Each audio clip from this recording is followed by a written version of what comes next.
Why doesn't finding your autistic community fix your loneliness? Hi, this is Heather from Autism Chrysalis. I want to talk to you about something that might be difficult to hear. And this might be controversial, but I think it needs to be said.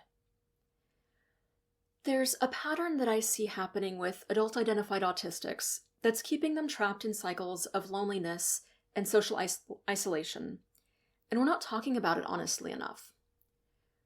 So many of us spent our entire lives being misunderstood, and then we finally figure out that we're autistic. There's finally an explanation, a reason why.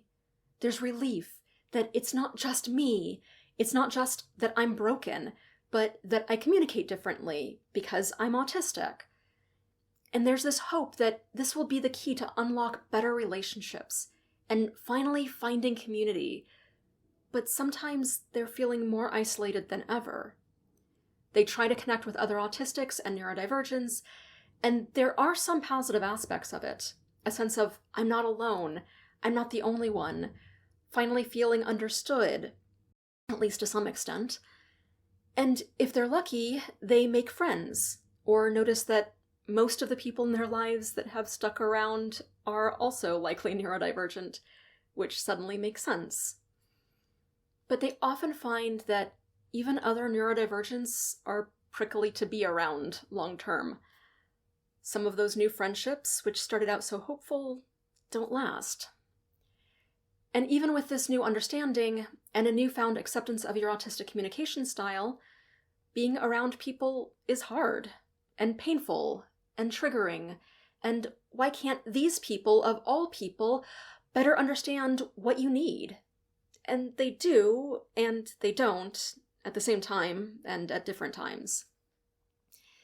And sometimes there's even an unfortunate sort of reverse backlash, where you unmask in an autistic group or community, or on socials, and someone else has a trauma reaction and says that you need to phrase things better, and be more understanding of their trauma, and it feels like you're being told that you need to mask, even by the autistic community. But because you thought you should be able to unmask here, it feels even worse. It's even more hurtful.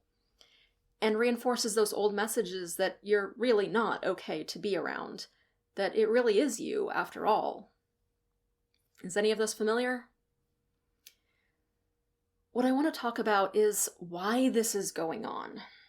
This is a pattern that is rooted in trauma responses that have become so automatic, so normal, that we've stopped recognizing them for what they are. And here's the hard truth. The desire to accept ourselves and our autistic communication style, rather than blaming ourselves for socializing badly, can sometimes disguise that there is something for us to work on. We can become so committed to the idea that there was nothing wrong with us, and it's all because of what was done to us, that we're not broken or wrong, that it can feel very all or nothing. If we're not broken, then there's no part of it that I need to work on. Let me paint you a picture. Someone finally figures out in adulthood that they're autistic, after decades of feeling like they don't fit anywhere. They've spent their whole life being misunderstood, having their needs dismissed, being told they're too sensitive or too much. Their nervous system has been in constant survival mode. Now they know why social interactions felt like navigating a minefield, but they're still hypervigilant. Every social interaction is still loaded with trauma responses from years of being misunderstood. Figuring out the why doesn't automatically undo decades of negative self-talk, of hypervigilance, defense mechanisms, and trauma responses. In fact, it can ironically get more intense after figuring out the why. For example, someone says something as seemingly simple and innocent as, "How are you?" and you feel this intense, immediate need to scream, "How the hell should I know? I'm autistic. I don't know what's going on in my body, and I hate your stupid neurotypical small talk, and why can't you just say what you mean? Do you really want to know how I am, or is that just a way to say hello? How am I supposed to know? You probably don't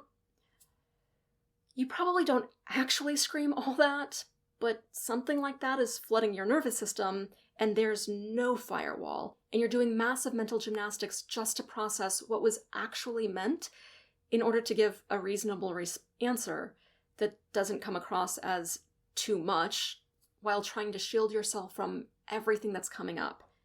And this is exhausting. And when you're tired or burnt out, this intensity becomes uncontrollable. You might get angry or confrontational over anything. The way something is phrased, the nuances of a word, a potential slight difference in intention, the thing that you think that they're implying. Have you had a conversation like this? When you used the word this way, it made me think this. No, I didn't mean that at all.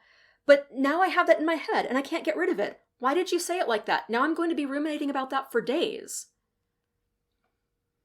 Even when you're essentially in agreement with the other person, it really doesn't feel like it at all. You might end up arguing over hair shades of meaning or connotations.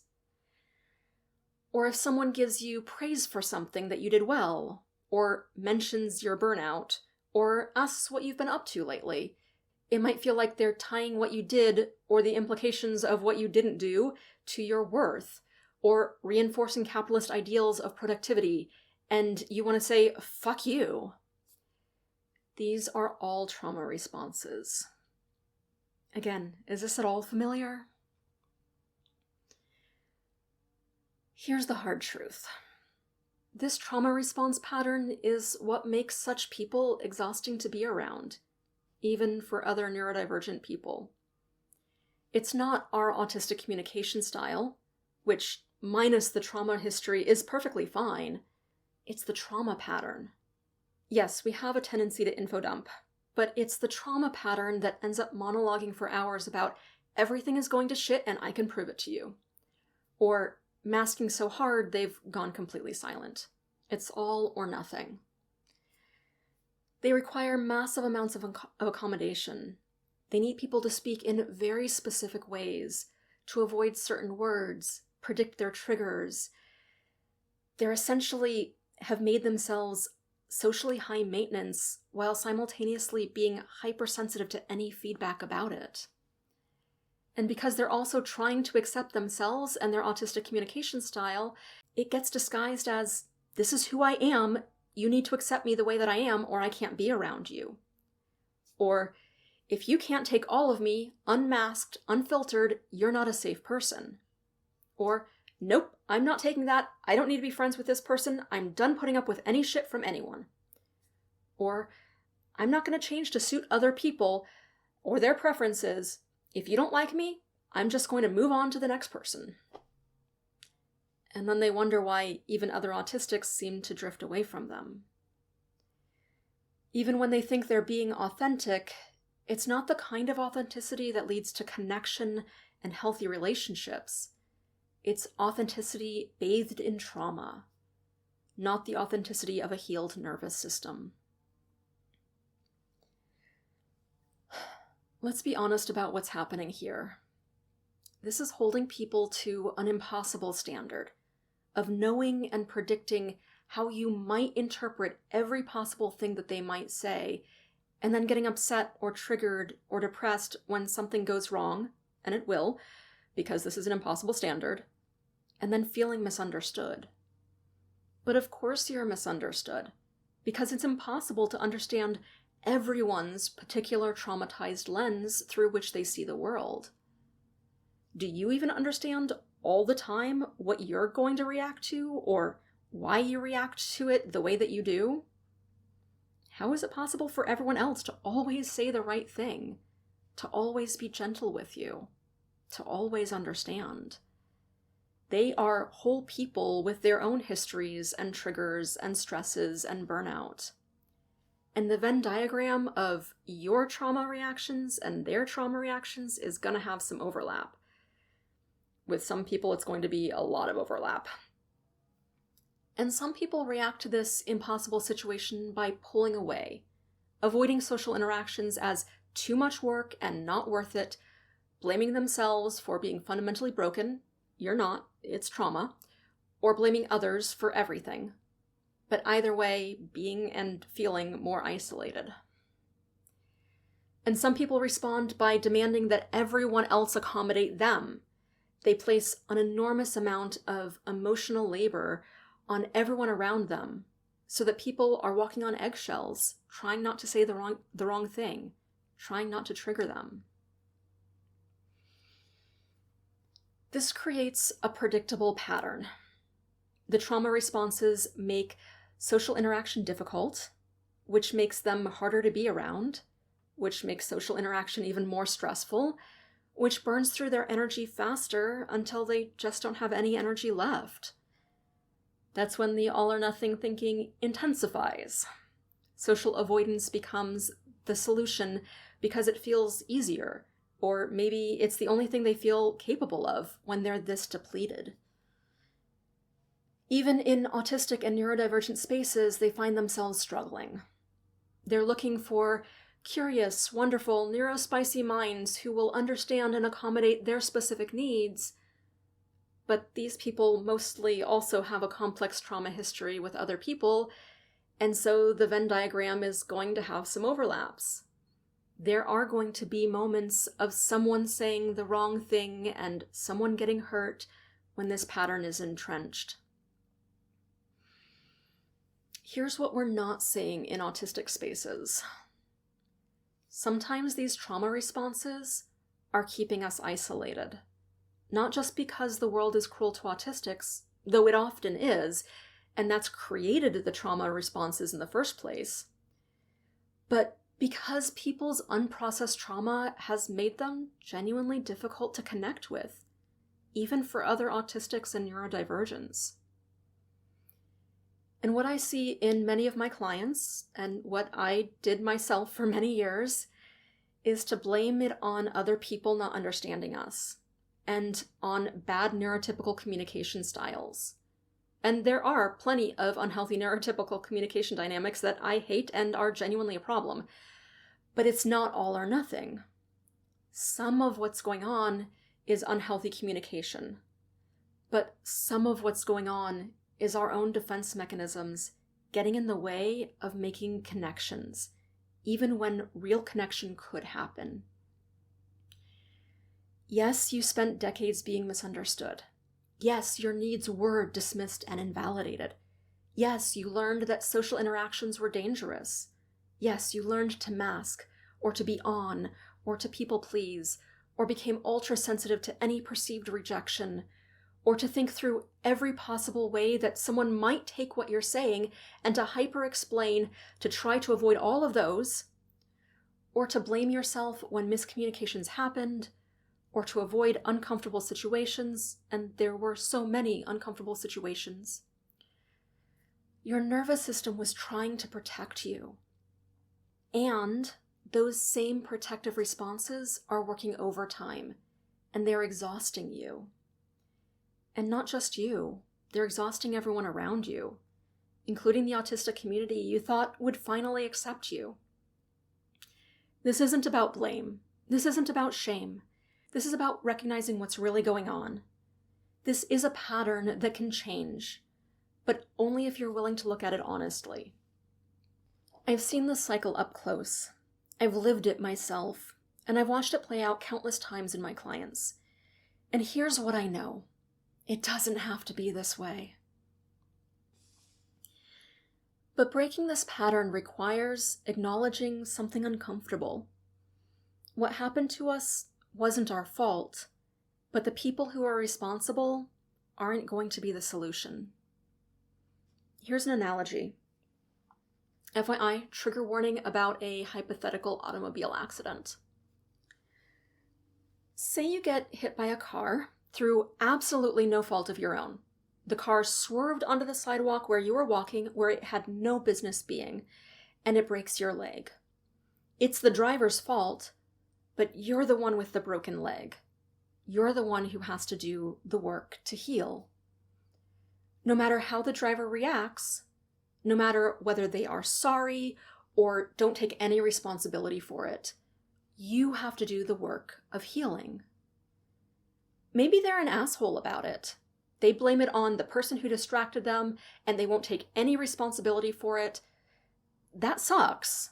And you might be angry or resentful or hate them, but that's not going to change the fact that you have a broken leg and you have to go through the recovery process. Maybe the driver is actually really, really sorry, but no matter how much they apologize, how terrible they feel, even if they pay for all of your medical expenses, they bring you meals in bed until you're fully healed. I'm taking this to the extreme to make a point. They drive you to doctor's appointments, they pay you a huge lump sum for your pain and suffering. You're still the one who has to do the healing. It's your bones that need to knit together. You're the one who has to do the physical therapy exercises. It's up to you to strengthen the tender muscles again.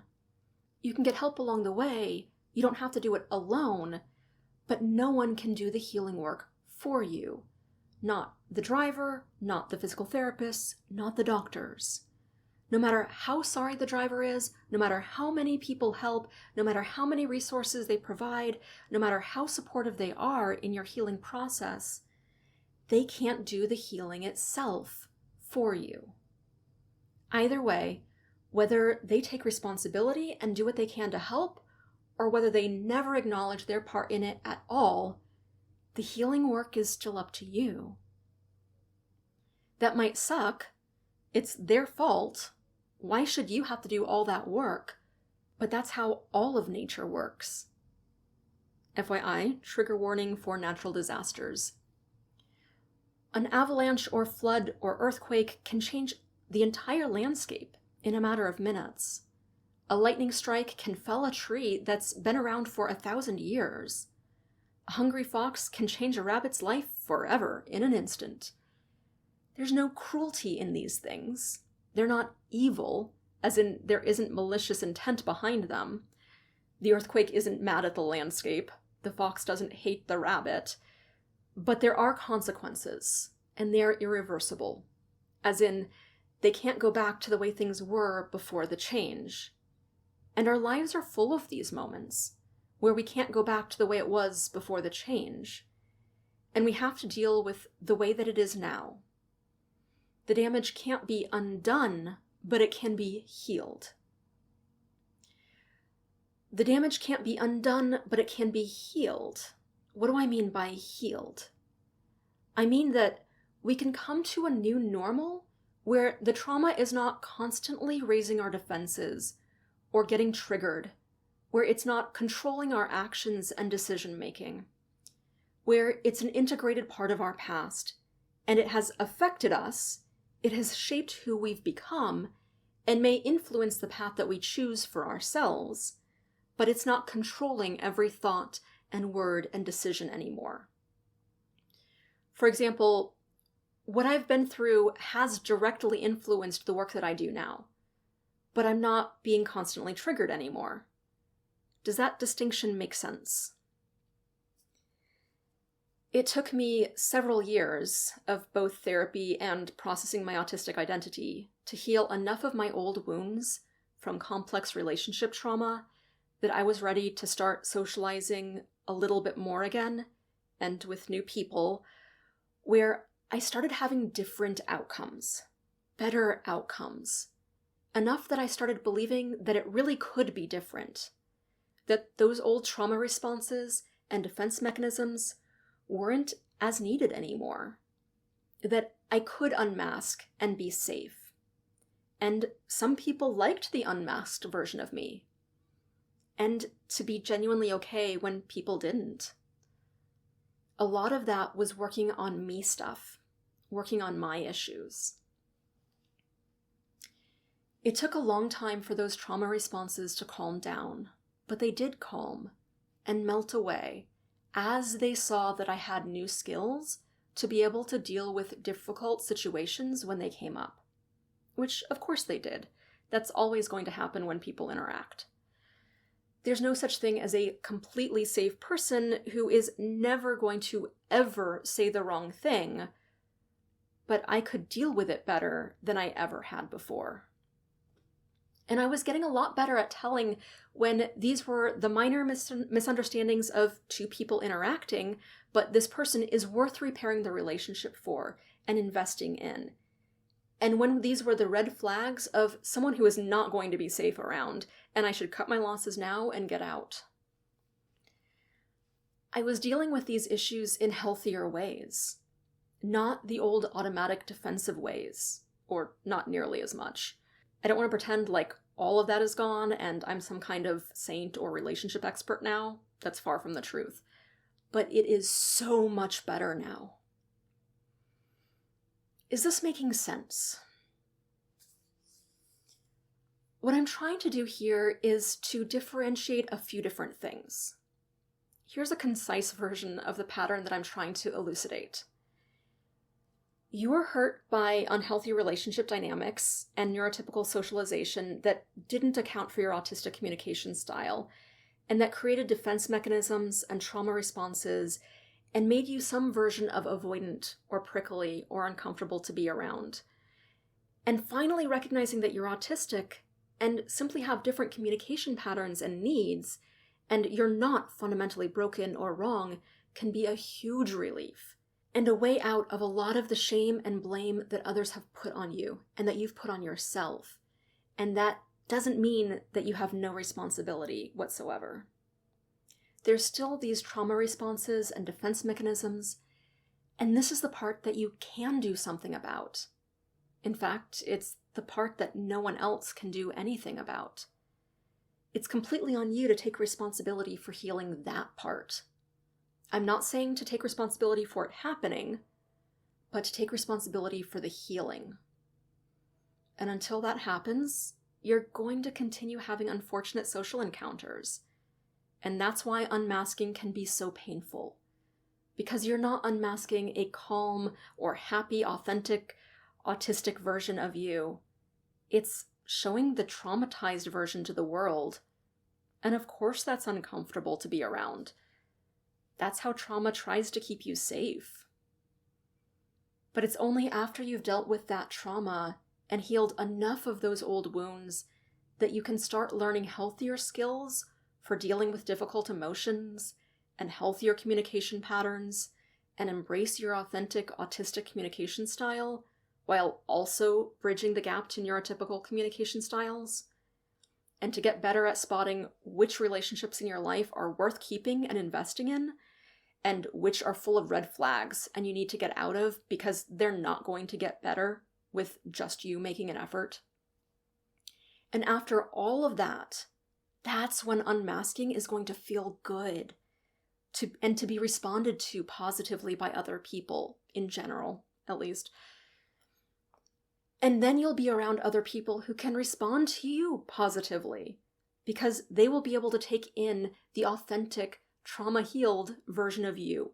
Quirks, weirdness, special interests, directness, and all. And you'll be embraced and a pleasure to be around for those people. And interacting with those people will feel good. And you'll start to have more and more positive experiences with other people, which will overwrite those old stories. And it'll be possible to believe that it can feel good because you'll have evidence that it can. You'll be living it. Okay, this may seem like a lot, and honestly it is. But you don't have to do it all at once. This is a slow process of tiny steps, one at a time, that add up over time. Right now, there is only the one tiny step in front of you. And that one tiny step might be acknowledging that there is something for you to do, that part of what's going on in all of these unfortunate social encounters is within your realm of control. Taking responsibility for the healing process. And I just want to reiterate that this doesn't mean that there's something wrong with you. You're not broken and you're not fundamentally flawed. This is trauma. And the trauma has shaped who you are, but it isn't fundamentally who you are. And it can be healed. Okay. I'm curious what your response is to this. Please share in the comments if you feel like it. Maybe you think I'm full of shit. Maybe you think I'm spewing ableist dogma. I don't think that I am, but I can understand that reaction. That's a reaction that a trauma response could generate, and I am expecting some pushback on this. But I'm not putting it out there to be controversial. I'm not trying to stir anything up. I'm saying this because I believe what I'm saying. I honestly believe that this is what's going on. I've lived it myself, and I see it over and over in my clients. I've helped a lot of people through this when they're at a point in their healing journey that they're ready to take the next steps, to try and work through some of these old wounds. For some people, depending on the nature of their particular trauma history, it might take a lot of work with a really good therapist, preferably someone who's neurodivergent or at least supportive, especially if there's what I might call big T trauma. A lot of my clients have the kind of complex relation trauma that I had, where it wasn't a specific horror that they lived through or sustained intense abuse, but the buildup of thousands of small things over the years and decades that created a pattern of defensive reactions, like avoidance, or people-pleasing, or lashing out, or ranting about the system, or demand avoidance, or rejection sensitivity, or defaulting to overwhelm. These are the kinds of things that I help people with on a regular basis. They don't always need therapy, although if you have a good relationship with a therapist, that can be wonderfully helpful. It was life-changing for me. But it doesn't have to be that. I'm saying this because I want to acknowledge that a lot of autistics also have painful histories with therapists, and I've helped a lot of people without having to go into the original trauma itself. In fact, I've had a number of my clients tell me that working with me was better than therapy. I appreciate the compliment, but I'm also sad about what kind of therapist they were subjected to. If you're interested in more information about how I work with people on this, you're welcome to check out this video about what I do, and there's a link in the description to more about the kind of coaching that I do with adult-identified autistics and ADHDers, and some other neurodivergents and highly sensitive people who just like my style. No pressure, this isn't intended as a sales pitch. It's not about whether you work with me or not.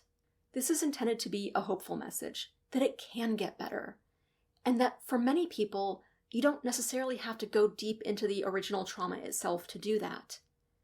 But acknowledging where it came from is an important part of the process. Okay, I think that's enough for now. What do you think about any of this? Oh, and as a friendly executive function reminder, if you want all of my new content, you can click the subscribe and notification buttons. And if you'd like to help me spread this message of hope, clicking the like button helps the algorithm know which videos have good content that people like and that should be shared more. So I appreciate it if you help me spread the word in that way. If there's someone specific that you know who might want to hear this, you might consider sharing it with them.